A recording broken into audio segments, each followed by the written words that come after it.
Hey guys, back here with another video. Today we are going to be talking about the Hexa Cup winning team. If you guys do not know what Hexa Cup is, Hexa Cup was a grassroots tournament hosted by VGC France, which is another VGC organization basically for regions when we actually have events. So make sure to check out more information on that. Today we're going to be breaking down the winning team, all of the matchups that they had, all of the different roles of the team members, and also to break down the pairs on the team, similar to a style of our Victory Road team report.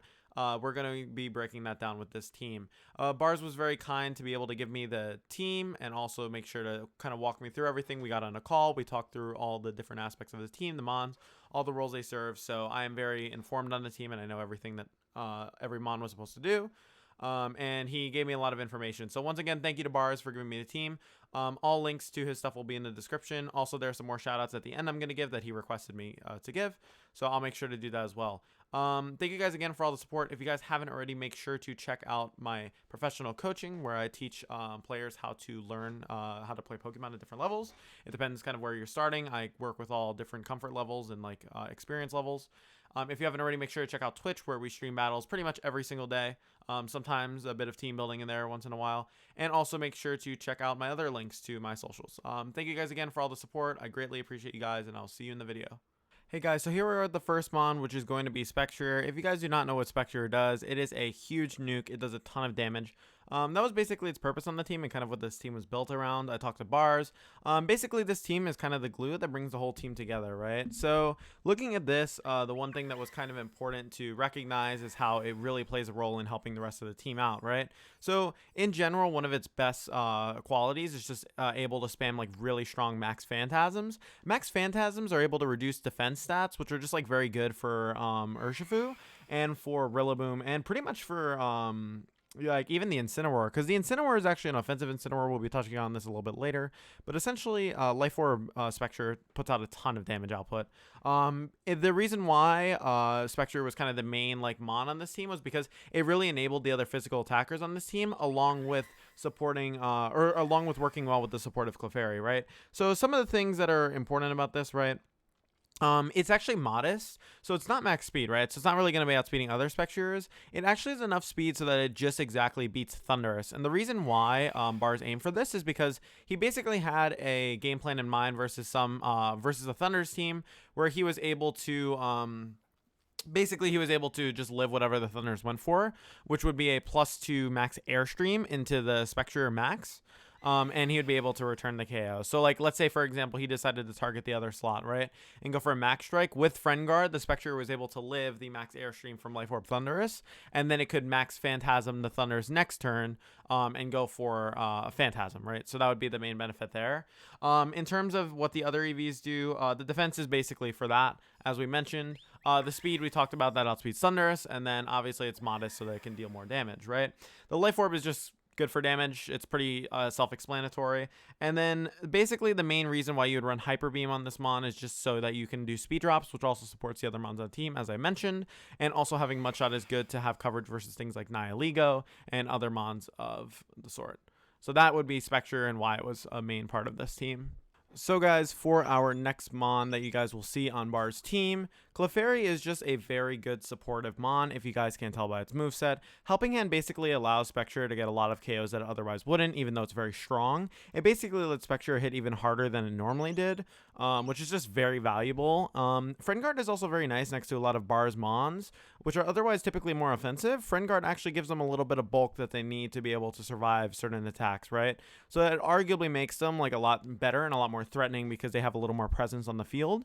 Follow Me is obviously just a very good supportive move because it kind of redirects away from Bar's Spectre and just kind of keeps the team able to just actively continue to pressure the opponents without having to protect, right? Helping Hand, as I mentioned, also very good next to Rillaboom, which is Miracle Seed. You guys will be seeing that a bit later. But the Rillaboom is Miracle Seed, so Miracle Seed, Woodhammer plus Helping Hand obviously does a ton of damage, and the Rillaboom does have the potential to max as well, which is very good. In terms of why it was added, the main reason obviously is for the reasons I listed above. It also gave him a better answer to Urshifu, which otherwise kind of disrupts Spectrier's obviously offense because Urshifu can pressure very hard. So that was another reason why Clefairy was added. Another cool thing was Dazzling Gleam as well. It was also good for getting around redirection. It was also good at chipping away focus sashes, as Bars told me, and also it still pressures Urshi pretty decently as well. So that was a solid reason why it was picked. Clefairy is pretty self-explanatory, but that is the reason why it was on this team. So for our next mon that we're going to be touching on the team, we're going to be looking at Urshifu. This is going to be the water form of Urshifu. Basically, the reason why I wanted water form and not dark form, which he did actually try in the team, is because the Urshifu actually was a little more threatening when it was water. And the reason why is because typically he wanted to check things like Landorus. He wanted to check things like Incineroar, which are really annoying for Spectre and pretty much the rest of the team to deal with if you do not have a good check for Incineroar. So Urshifu is basically a good way to patch that and kind of blow through the things that Spectre didn't exactly want to deal with. So it also really pairs well with the max Phantasm drops from Spectre, as we touched on before. And also, since it doesn't want to max, it doesn't actually conflict in terms of wanting to max when Spectre wants to max, for example, right? So it kind of goes around the thing of supporting Spectre while it's trying to keep the max and use the max, while Urshifu is not maxing, but it's still supporting the team and doing a lot of damage. And basically, this Urshifu was just very consistent for Bars, as he mentioned to me. It was just a very good damage dealer in general. Also, too, really does benefit from the speed drops that Spectre deals, and also the defense drops from Spectre deals. So it kind of makes sense in terms of how it's implemented. It's a very straightforward mon. The reason why it's running Sash, obviously, is so it can stick around a little bit longer. It's just running max speed, max attack, just because that's the whole point. It's not really a bulky mon in general.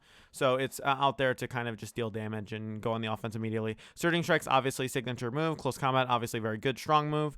Aqua Jet, strong priority, and then Protect just to keep it safe. And the reason why you'd run Protect instead of Detect is because Imprison and Detect isn't very common, and Detect has less PP, so it's actually better to run Protect so that you have more turns of Protect if you're ever in a situation where for some reason you're trying to stall out a Sucker Punch or something like that. So for our fourth member of the team, Regieleki. Regieleki is a very good cleanup mon on this team. Sometimes it was led by Bars, but the main purpose of it was to deal damage. So if you guys are wondering what exactly the Regieleki did, Regieleki was just basically there to kind of consistently deal damage. So basically the idea was Spectre could kind of clean up early, or it could be used in tandem with Spectre, right? Obviously to kind of go for strong Thunderbolts, go for strong attacks, and take advantage of that. The other benefit that Regieleki offered for the team was Electro Web. Electro Web obviously was helpful to a lot of the other mons on the team that were kind of middling speed, to allow them to move faster. And it paired well, especially with Incineroar, which you would also see with the SPECTRIER, where Incineroar had Assurance, so that you could go for Electro Web plus Assurance. And that was one of the main benefits there with the mon. Some of the things that the Regieleki did, it was a late game sweeper primarily as well. I know I mentioned that. Basically, the idea was Spectre, Clefairy, you kind of clean very early. Then you have Urshifu or Regieleki in the back to kind of deal some damage. It does put a lot of pressure on as well. Like, it does deal a lot of damage. As you can see, it's modest as well. The bulky spread is actually like very interesting, right? Because it actually does a lot of different things. Bars told me about how he found the spread and what it was for exactly. There were a lot of different things that went into it, actually. So the main thing that it was able to do was it was able to live Wicked Blow from Sash Urshifu, which is actually pretty insane if you think about it, because it is a Regieleki, right? Another thing it could do is it could live the -1 Earthquake from Landorus, which was also very cool. And it also was able to outspeed Pheromosa, and it could outspeed Modest Tailwind Lapras. So basically, a couple of important speed tiers there that are actually like very relevant. So I found that very interesting. Although Bars did say he would probably like his Regieleki to be a little bit faster to outspeed certain things in Tailwind, he still said that he did enjoy the bulk somewhat. So that's definitely interesting. If I remember correctly, it was the Cobalt Pokemon spread. I believe it's a Japanese player who used or made the spread. But yeah, that was the main idea of the spread and what it was intended for. So for our next mon, Incineroar. Incineroar is one of the big kind of members of this team. Bars added this because he did want his team to have a little bit more of a defensive backbone. Incineroar kind of allows you to pivot in and out, less so with Parting Shot and U-turn this time around as opposed to hard swapping. But the one thing that he mentioned was against other Spectrier, he was able to bait out max Phantasms, and he was able to swap back into his Incineroar, right? So it kind of makes the max first, and then he can kind of snowball with the Spectrier late game, which was kind of a benefit there. Another cool thing about this Incineroar is it's actually pretty offensive. So Close Combat and Flare Blitz did give it pretty solid coverage in general. Excuse me. Close combat is kind of just able to deal with Tyranitar pretty easily, especially if they aren't expecting it. You're able to go for a Phantasm plus a close combat, kind of deal a lot of damage to it. Flare Blitz obviously does a lot of damage after Phantasms as well, and Assurance obviously does a lot of damage after Phantasms as well. Also pairs very well with Max Strike, which is pretty good. So Incineroar does have a lot of things that it can do. Fake Out obviously is just good for disruption in general, which is like pretty solid. And yeah, this Incineroar ran Assault Vest because he really wanted to have a especially bulky Incineroar. He already had obviously Intimidate, so he wasn't really worried about protecting on the physical end. And basically wanted this thing to be offensive, which is why it has a good chunk of speed in it and a little bit of attack in it. It does outspeed Timid and Moongus. Timid and Moongus isn't too frequent in this format, however, that is what it outspeeds. It also outspeeds Incineroar in the 91 speed tier, which most Incineroars actually do kind of aim to hit, so it's actually pretty relevant. Another thing as well that was good for him was he actually wanted to outspeed Dracovish after it was -1, so you can max Drake a Dracovish, right? And then you could outspeed it with Assurance right after, which is pretty good. And that's Jolly Dracovish as well. And then in terms of what's it called? The attack stats basically just so you could hit the attack bump, so it just gets more out of its investment. And that's like the main things with Incineroar. Pretty self-explanatory mon, obviously very good for bulk. It gives the team a bit of a more defensive backbone, and it's also able to deal a lot of damage. So for our final mon here, Rillaboom. Rillaboom is obviously a very good damage dealer. With the Miracle Seed, its grass moves have a lot of power behind them. Grassy Glide is actually able to pick up opposing Spectre without Dynamax, which was huge. So that was mentioned to me, of course, by Bars. Also, you have the Helping Hand as well with Clefairy to kind of boost up its damage. From what I heard, too, from Bars, he told me this. With Helping Hand, Woodhammer Miracle Seed Grassy Terrain boosted, like, is just going to be able to kill the P2 straight up. Now, obviously, this is something that varies on the P2 set, I'm sure, as well. But it is pretty impressive because that is one of his way he was able to kind of remove P2 immediately. Also, he used Rillaboom as a max mon a lot, which was kind of interesting. And also, too, Rillaboom just kind of offers the team like some way to set terrain, obviously do a lot of damage when Phantasm stacks with it. So obviously, a Phantasm plus a Woodhammer is going to do a lot of damage to people. There's a lot of things that it can do to kind of put on pressure. And like that's definitely a benefit to the mon in general. So I think that the main thing to keep in mind here, especially with what Bars told me, is just that Rillaboom is a very strong attacker and that it's really going to benefit off of being able to go for these strong wood hammers, strong grass moves, and just kind of pressure mons that the rest of the team wouldn't like, especially bulky waters, which seems a little problematic for this team to break besides Regieleki as well. So here we are to talk about the different pairs in the team. Obviously, I would be doing gameplay if I could, however, unfortunately, my dumbass decided to not record this part earlier, so instead of downloading the rental ahead of time so that when Bars removed it, I would have it, unfortunately, because I took this away, or did not, or put it to the side for a bit, and I was doing other things, I do not have the rental on hand. So we're going to be doing a little bit more traditional VGC style of looking at the team and kind of talking about it. Basically, some of the main things to keep in mind here with the team. This section won't be too long because unlike the report that I made on my own team, obviously I know a little bit less about the team, so I'm going to be talking about more general kind of combinations with the team. Typically, what he mentioned to me is that Regieleki and Spectre were actually decent lead together because they threatened a bunch of damage. Rillaboom and Clefairy were good lead together because you could Helping Hand and go for Wood Hammers, go for Grassy Glides. You also had Fake Out Pressure, right, which is also very nice. Incineroar Spectre is also another lead. You can kind of go for Phantasms plus Assurance. Assurance is a really cool move on this team. I think it really contributes to like a lot of like helpful synergy on this team, and I think that's just solid in general. Obviously, any of the physical attackers appreciate the Phantasm drops as well, so you can kind of pair any of them with SPECTRIER. One thing he told me is that this team is also very flexible. Like, you can lead pretty much anything as long as it's correct for the matchup. So what that kind of tells me is that this team's based a lot more around like kind of basic intuition as opposed to like certain like combinations all the time. Like, obviously there's synergy, right? But there's like so much synergy between the team that it's like actually something where like you're not going to have like these set pairs all the time. But stuff like Regieleki usually came in the back, to my knowledge. Same with Urshifu. However, you could also lead those things. As I mentioned, Spectre, Regieleki, very good lead. Urshifu, Spectre, very good lead. Phantasm plus that. Incineroar was in the lead a lot typically, so it was able to kind of just kind of chill there. Although sometimes it was kept in the back to kind of swap and intimidate later, which you could lead something like, for example, Spectre and Aleki, right? And then what you could do is you could bait an opposing Spectriers or whatever Ghost Mon's Ghost move into Spectrier, swap out into your Incineroar, boom, you take the hit, Volt Switch back into Spectrier, you have pressure again.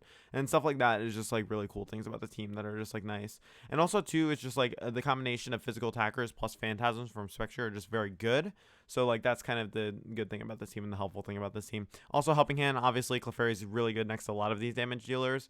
I've even like he even mentioned how he led Clefairy Incineroar into his finals game 1. So and he went for Helping Hand Max Flare turn 1. So that's just another good way that he can deal a lot of damage. So these are all definitely things to keep in mind. These are all cool things with the team that I think you guys can take advantage of and capitalize on. My apologies for not making this section as long. However, obviously I do not have access to the team, therefore I cannot really show you guys in game. That being said, I do think that for this section specifically, it is still helpful to be able to see these mons in front of us, because it kind of tells you like how well this team synergizes together and shows you that like it's not necessarily about set leads with this team, but more so about kind of leading the correct thing based on the situation. So guys, here we are bringing the top 16 matchup. Basically, Bars had to play this team for top 16.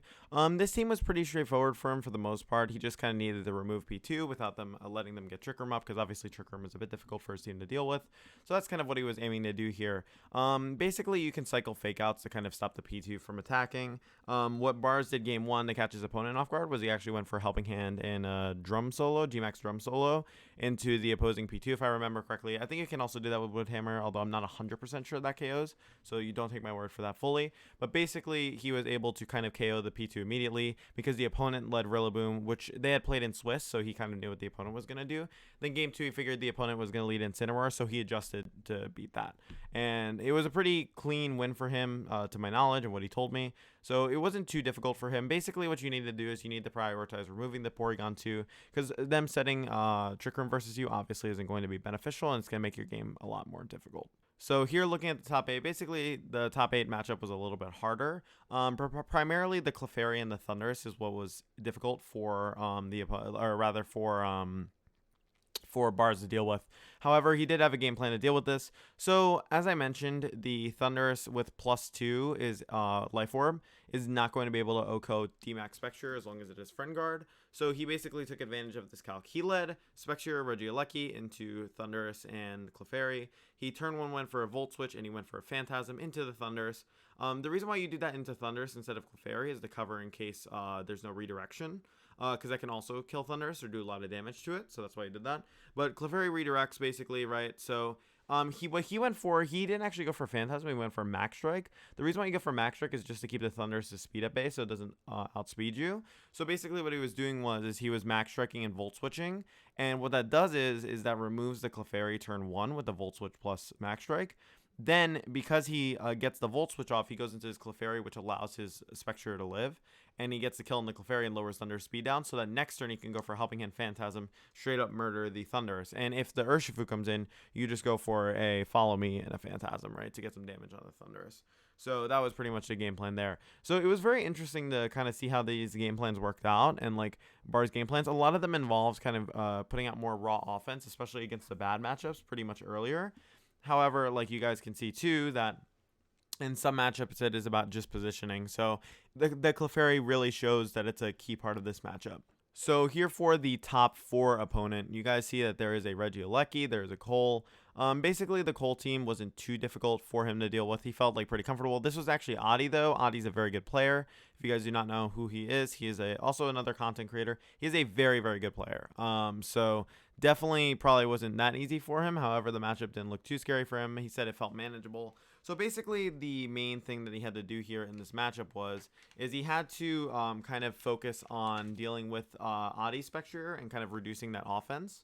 So basically what he did was, and this is something he talked about, was kind of forcing Adi to like max his horse earlier, and that he was able to kind of swap out, make Adi waste his time with the max, right? He was also able to kind of suppress Adi's offense, and that was the main thing that he had to keep in mind when he was using this. And because obviously his Ghost Horse answers are limited, and it's mostly Incineroar, he kind of had to pivot his way out of it, which just shows how good Bars actually was, and good is, I guess. And basically, it was just kind of about putting yourself in a better position than the opponent, kind of putting yourself in more comfortable spots where you're not as threatened by the horse. And this just shows kind of how he was able to kind of weave his AV Incineroar in and out, take the moves from Adi a lot better, and position himself better. And you guys can see, obviously, based on the team, Adi's team is kind of based on setting up Cole, but it also has the option of that SPECTRIER offense. And basically, that's something that Bars had to respect. If, from Bars' perspective, he was probably ended up taking SPECTRIER, Clefairy, Incineroar, and I forgot the last one. I think he mentioned to me Urshifu. He may have brought Regieleki, because obviously this was a while back that we talked. So I just want to make sure that I'm giving you guys the right information, but that seems reasonable given my circumstances. And obviously, guys, as I mentioned, Bar's stuff will be linked in the description, so you guys can always shoot him a message if he's open to that, if you guys have a question about his team. And yeah, that was definitely one of the kind of cooler things about this matchup. And I think that Bars just really played this exceptionally, and that's why he was able to win this matchup.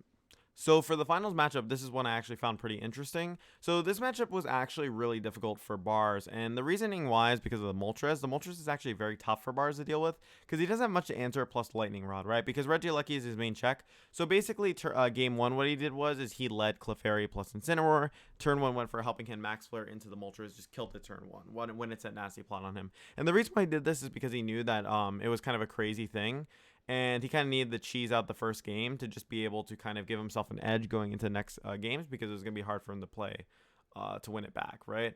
And basically, so Bars tried to change it up. However, the next lead into him was Regieleki and Dusclops, which obviously is just problematic, so he had to deal with that as well. So basically, this game was a bit of a lead roulette game, and it kind of involved like figuring out how you're going to position around the opponent and what you're going to do.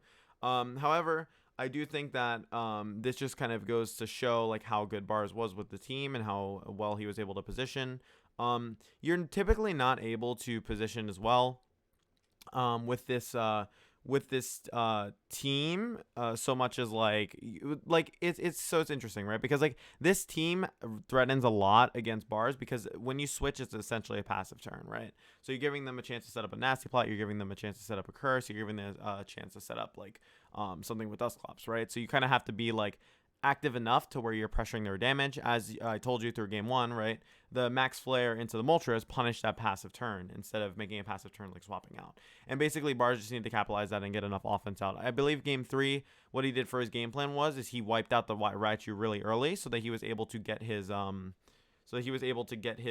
in to kill the Moltres. And he went for Max Strikes early because it was a Moltres Raichu lead into like a Spectre Clefairy lead or something like that, and he went for like the kill to the Raichu so that he was able to remove the Moltres later on with the Regieleki. So that's definitely how he was able to win. I mean, with these smart game plans. So hopefully it was helpful for you guys. This section kind of replaces the calc section of the last video or last team report video we did, mostly because like obviously the calcs were a little less specialized this time, and I'm not as comfortable with them because this isn't my team. So I just wanted to kind of talk you guys through Top Cut so you guys would kind of understand it a little bit better. So let me know what you guys thought about this segment. I would definitely be down to add it to future team report videos, even if they're my own. So definitely be happy to do that. So guys, that's going to be the video for today. Big shout outs to Bars and also Raised in Tio or Tio.